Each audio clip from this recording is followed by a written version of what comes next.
শুভ দুপুর জানাই সবাইকে। আজকে আমার রান্নার লাঞ্চ থালি আপনাদেরকে দেখাই আজকে।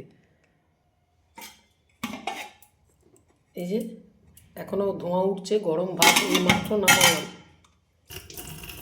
সাথে আজকে আছে একটা সবজির চচ্চড়ি করা হয়েছে। আর এইটা দেখুন তো, বুঝতে পারেন নাকি? এটা হচ্ছে লাউ শাক সেদ্ধ করে, কচি লাউ শাকের ডগা ছিল, লাউ শাক ছিল, সেদ্ধ করে হচ্ছে পোস্ত দিয়ে মাখা, মাছের ঝাল আর দুধ। আজকে ডাল করিনি, গরম দুধ যেহেতু দুধ আছে, প্রত্যেক দিন তো আর ইচ্ছা করে না যে ডাল খেতে। আজকে ওই জন্য দুধ দিয়ে ভাত খাবে।